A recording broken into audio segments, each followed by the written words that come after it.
시편 136편 1절만 읽겠습니다. 다 읽으면 좋겠지만 1절만 시작. 여호와께 감사하라. 그는 선하시며 그의 인자하심이 영원하미로다.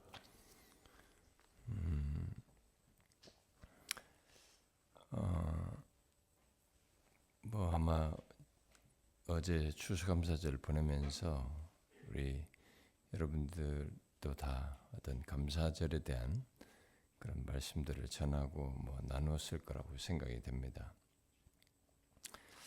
근데 저는 이제 한번 이 시간에 우리 목회자들 모임에서 이런 감사의 문제를 좀 한번 얘기해 보고 싶다라는 생각이 듭니다.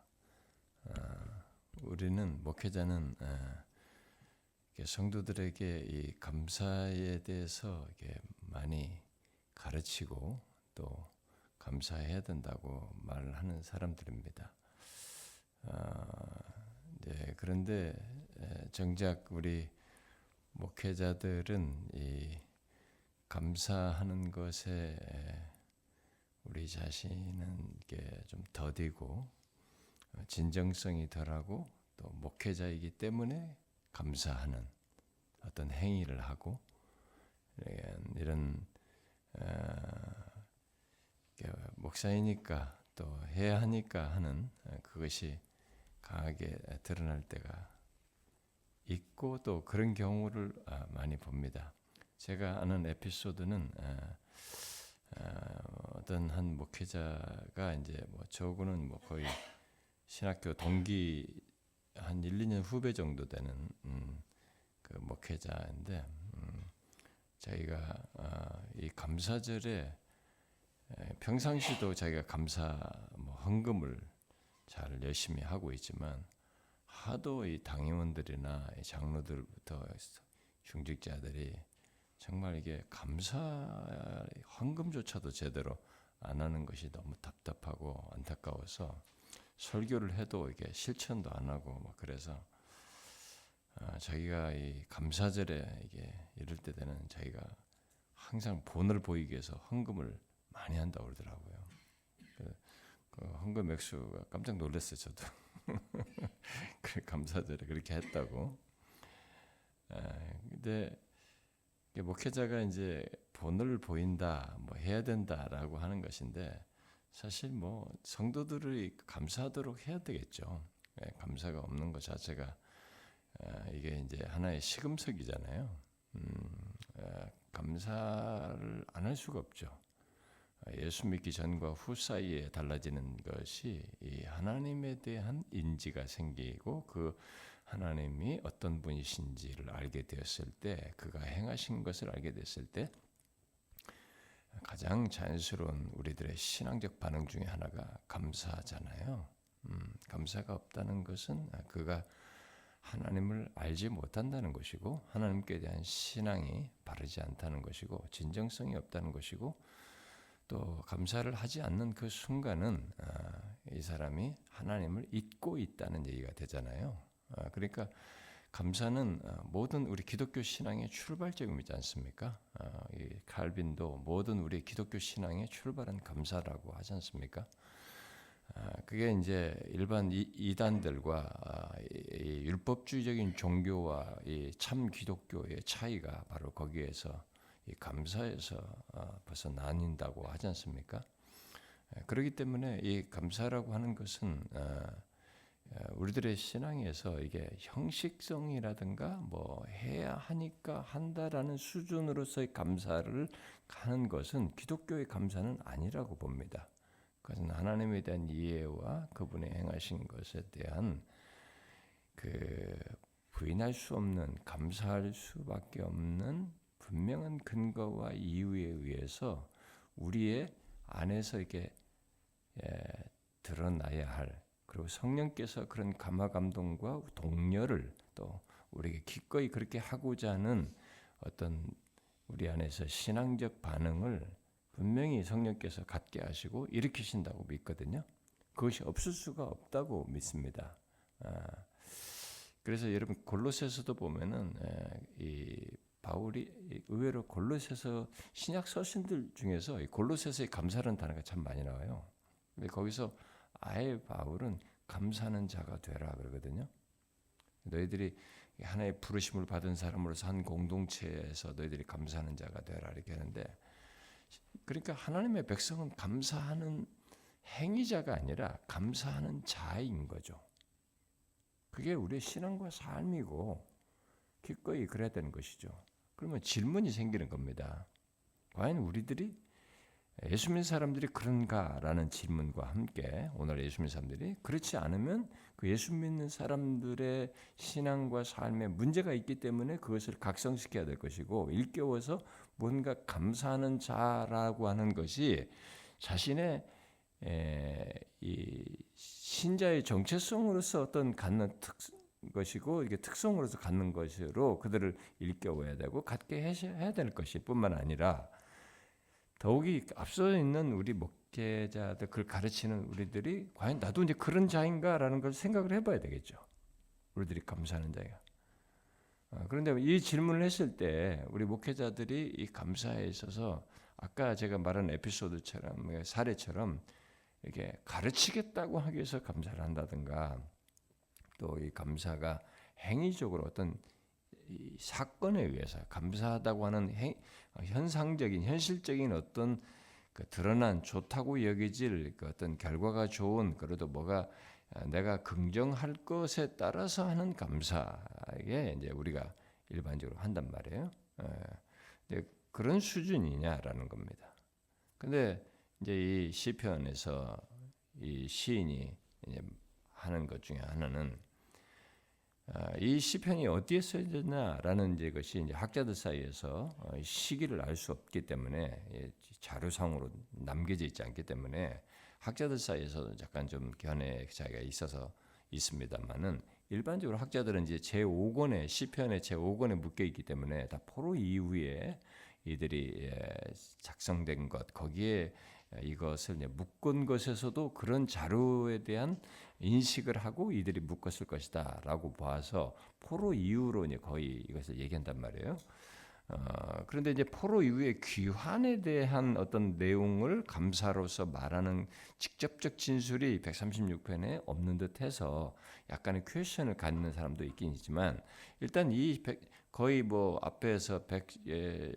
앞에서부터 말할 때에 이 인자하심이 영원함이라는 이 시편 말이 앞에서도 나오면 118편도 나오고 이게 쭉 나온단 말이에요. 105, 106 이렇게 쭉 나오는데, 이제 제5권에서 그 용어를 계속 쓰면서 감사하는 것들이 앞에서 선행적으로 나오기 때문에 이 136편도 결국은 이 포로 이후에 쓴 것으로 얘기를 한다 말입니다.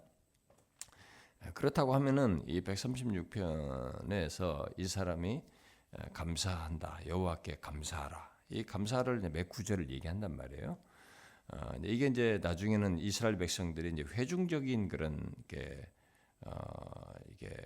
고백으로 찬양으로 한단 말입니다. 흔히 인도자가 앞부분에 감사하라까지 하면은 마치 후렴구처럼 회중이 그 인자하심이 영원하미로다 그 말을 반복하면서 이렇게 하는데, 이 시편 기자가 그렇게 회중적으로 다 찬송을 하기 위해서 작사했느냐?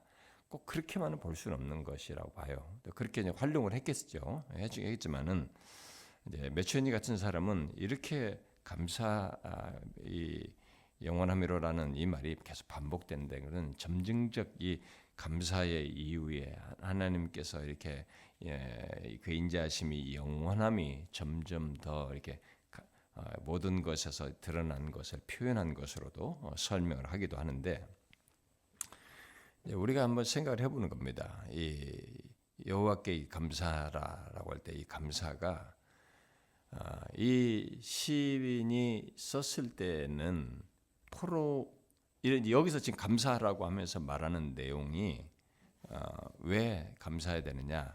그 인자하심이 영원하기 때문이다 라고 해요. 첫 번째 1절에서는. 그리고 그 인자하심이 영원함을 1절에서는 하나님이 선하심을 가지고 얘기합니다. 그러니까 하나님의 존재를 가지고 얘기하고 선하심을 가지고. 그 하나님의 선하심은 사실 창세 전부터 갖는 그 선하심이 발산하여서 이 창조로서 이어지기도 한 거잖아요. 그러니까 드러내신 거잖아요. 거기서부터 출발을 해가지고 이 모든 다른 우상들과 다르고 창조와 섭리와 그다음에 이집트에서 구출해낸 것 자신들의 모든 삶에서 일상에 심지어 먹을 식물을 죽은 것까지 다 감사한단 말이에요. 그러면 이게 만약에 포로 귀환해서 썼다고 하면은 이런 정도의 하나님에 대한 감사의 이유가 이전에도 다 있었단 말이에요. 그런 게 있잖아요. 뭐 하나님이 뭐 천지를 지으시고 뭐 큰 기이한 일을 이으시고 지혜로 하늘을 지으시고 땅에 물 위에 펴신 하나님, 천지 만물을 창조하신 이 하나님, 이런 하나님은 이전에도 있었잖아요. 그런데 포로 이전에는 이런 하나님을 이렇게 절절하게 감사하면서 그런 모든 것을 볼 때에 거기에 하나님의 인자하심이 영원합니다라고 이렇게 기꺼운 감사를 하지 않았단 말이에요. 마지막까지 하나님과 이 우상을 견주면서 병행하거나 혼합적으로 하거나 실질적으로는 우상을 더 섬기건. 왜냐하면은 이 다산과 이 물질적인 번성과 농토를 이 농사를 잘 짓게 하는 신이다 보니까 더 그 신들을 실질적으로 믿으면서 섬겼단 말이에요. 그렇게 섬겼던 사람들. 그래서 어떤 면에서는 하나님의 인자하심이 영원하다는 이런 고백이 진실성이 없었고 같지도 않았고, 이런 고백을 했던 것이 다윗 때 있었어요. 이 똑같은 여호와 인자하심이 영원하다는 것이 다윗이 있었고 솔로몬이 때 있었고, 그다음에 여호사밧이 전쟁에 할 때 한번 썼어요. 거기서 나왔어요. 그러고 나서 이제 여기 시편에서 주로 나오는 거거든요. 그런데 이전에도 이게 있었잖아요. 감사할 내용으로 이전에도 존재했잖아요. 근데 그 이전에는 이게 안 하는 거예요. 안 했던 거죠. 이렇게 절절하게. 이제 포로에서 딱 잡혀가서 바벨론 강가에서 다 되짚어 본 거죠. 우리가 여기 이들이 시편에서 바벨론 강가에서 한 그런 내용들이 고백되지 않습니까? 거기서 진짜 하나님이 과거에 우리에게 굉장히 인자하심이 풍성히 베푸셨구나. 그때서야 깨닫지 않습니까? 세월이 지나면서. 그리고 이제 그런 것 속에서 포로에 귀환해가지고 고토에 다시 돌아와가지고 다시 성전을 짓고 그 땅에 돌아와서 하나님을 예배할 수 있게 되었을 때 하나에서부터 열까지 진짜 하나님의 존재에서부터 그가 자신의 존재를 선하심을 나타내시는 그 모든 만물의 창조에서부터 섭리에서 자신들을 구원하시고 심지어 식물을 주신 것까지 하나님의 인자하심이 다 베풀어져서 있게 됐다. 절절하게 고백하는 거예요. 그러니까 인자하심이 영원합니다라는 단지 후렴구처럼 반복한 게 아니라 그 말을 모든 앞에 내용을 말할 때마다 무슨 내용이든 앞에 하나님의 행하심, 하나님의 어떠하심을 말할 때마다 그 말을 안 할 수가 없었던 거죠. 한번 퉁치고 말 게 아니었던 거죠. 하나하나 얘기할 때마다 여호와의 인자하심이 영원합니다. 크고 크도다. 무궁하도다. 이렇게 하는 거죠. 인자하심은 이스라엘 백성들이 제일 많이 쓰는 말 아닙니까? 200몇 번인가 구약에 나오는데 시편에 100몇 번 나오는데 제일 많이 쓰는 거죠. 헤세드잖아요. 이 단어를 제일 구약에서 제일 기본적으로 쓰는 단어 의미가 뭡니까? 언약적인 사랑이잖아요. 언약적인 신실함이지 않습니까? 언약적인 신실함을 얼마나 드러냈습니까? 한 단칼에 날려버렸어야 돼요. 그 정도 했으면 그냥 예레미야 당시는 성전 안에 막 쫙 그냥 우상들로 1월 성신 뭐 이런 것 막 잔뜩 있었거든요. 성전 안에 다. 히스기야가 그 성전 그 개혁할 때 그 안에 막 우상들로 가득 차 있었거든요. 다 뜯어내, 다 뽑아냈지 않습니까? 그렇게 하고 몇 번 하지 않습니까? 그럼 마지막까지 하나님의 기회. 그 언약적인 신실함과 이 사랑은 진짜 무궁했죠, 이들에게. 근데 끝까지 거절했어요. 근데 이상스럽게 그렇게 언약적인 신실함을 베풀 때는 실감을 못하는 거예요. 끝없이 현상 가지고 얘기하는 거냐. 농토가 잘 되느냐, 풍년이냐, 농사가 잘 되느냐, 어떠느냐, 지금 이 환경이 잘 되느냐, 주변국에서 안정됐느냐, 이걸 가지고 하나님의 언약 인자하심을 평가하는 거예요. 못 봤습니다. 오늘날 우리 기독교 신앙에서도 예수 믿는 사람들의 가장 큰 문제는 뭐냐면 현상을 가지고 하나님의 인자하심을 평가한다는 겁니다. 하나님의 어떠하심을 평가한다는 거예요. 그분의 속성과 성품을 평가한다는 것입니다. 그러니 일일비하는 거예요. 일일비하는 것은 예수 안 믿어도 다 하잖아. 좋으면 좋고 싫으면 힘들고 괴로워하고 그거 똑같지 않습니까? 근데 바울이 발견한 그건 아니었잖아요. 환경이 풍부든 빈부든 그게 아니라 내 안에 계셔서 능하게 하시고 약한 가운데 능하게 하시는 하나님 때문에, 그리스도가 계시기 때문에 그가 흔들리지 않잖아요. 그게 이제 이들은 여전히 하나님의 이런 인자하심이 있었어요. 계속 이렇게 못 깨달은 거죠. 못 깨달은 겁니다.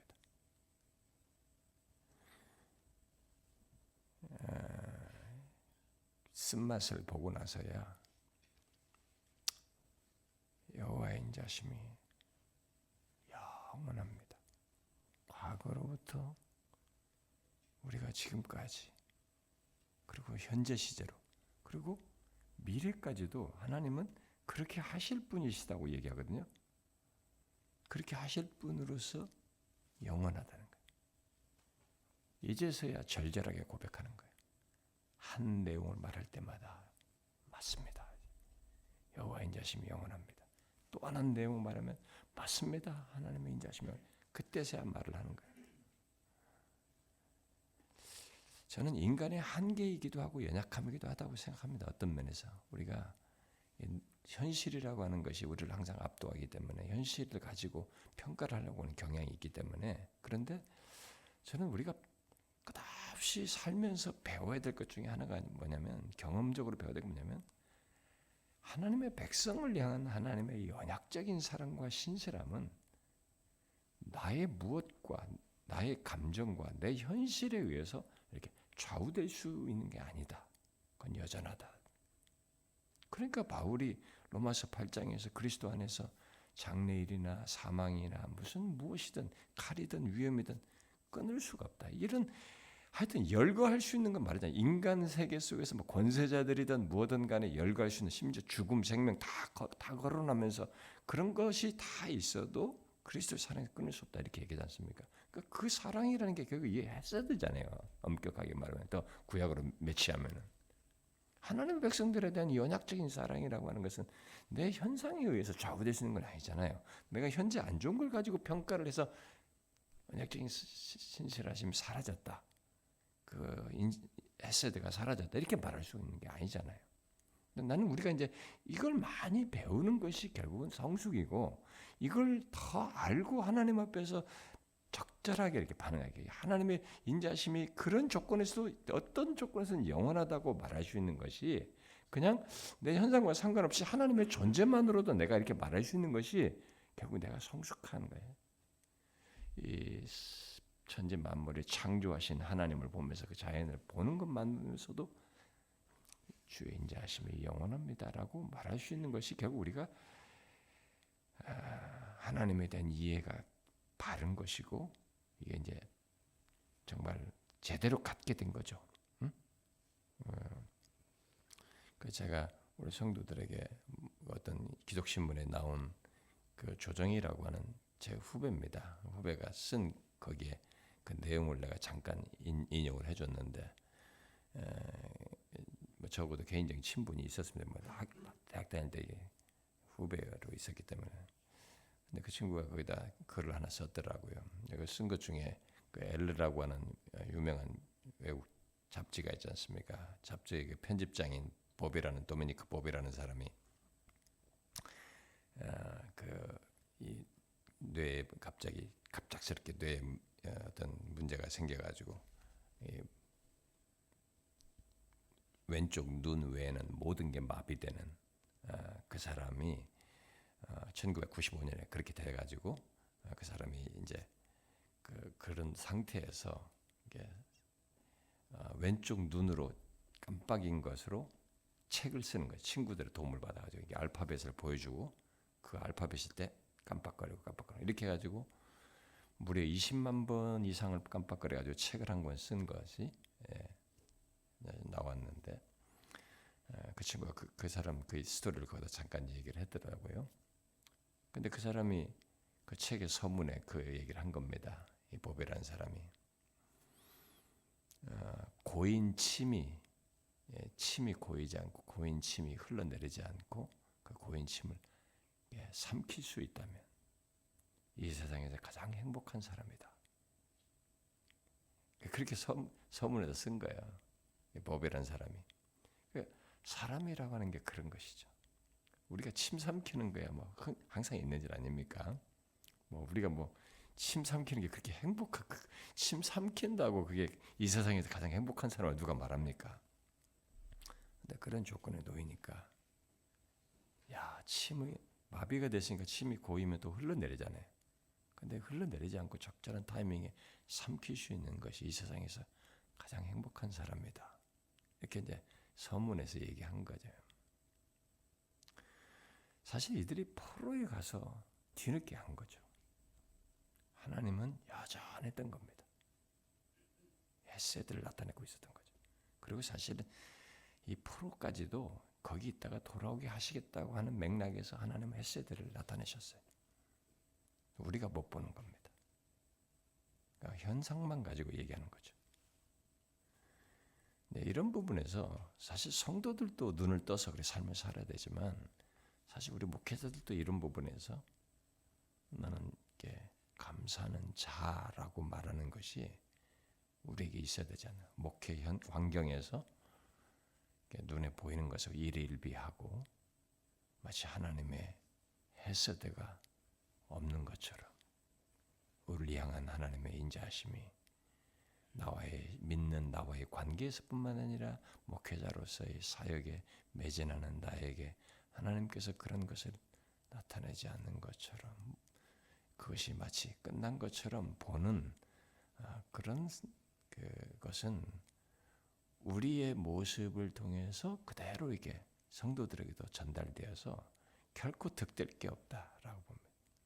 결국은 목사를 넘어서지 못하는 게 성도란 말이에요. 그러니까 목사가 이런 부분에서도 메시지나 삶에서도 마찬가지거든요. 삶에서도 나타나는 거예요. 그런데 삶에서 굉장히 큰 비중이 뭐냐면 이 사람에게서 감사하는 게 있는 거예요. 여러분 감사는 굉장히 큰 겁니다. 제가 우리 교회 성도들에게 1, 2년 전에 한번 그랬어요. 한번 우리들이 잘 생각해보자. 우리가 일상을 살면서 잘 있는데 성경에 나오는 중요한 가치를 한번 자꾸 리마인드를 하면서 한번 살아보자. 그래서 제가 우리들이 잘 안 되는 게 세 가지가 아니냐. 그리고 근데 꼭 해야 될 것이 항상 생각해야 될 것이 난 세 가지라고 본다. 내 개인적인 경험을 특히 투사해서 말을 한다면 그 세 가지는 감사이고 겸손이고 사랑이다. 그 처음에는 사랑, 겸손, 감사 이렇게 순서로 처음에 설명했어요. 그래서 혹시 이것을 좀 리마인드 할 수 있도록 이 표지나 디자인 해가지고 우리 한번 같이 이렇게 좀 집에다 붙여놓든지 휴대폰에다 이렇게 한번 리마인드 좀 해보자. 가지고 우리 교회 이제 이런 그래픽 하는 친구들 몇 사람이 디자인해 몇 가지가 나왔어요. 성도들이 각자 선택하게 했어요. 저도 첫 화면이 그겁니다. 오늘도 감사, 겸손, 사랑. 이 첫 화면이에요.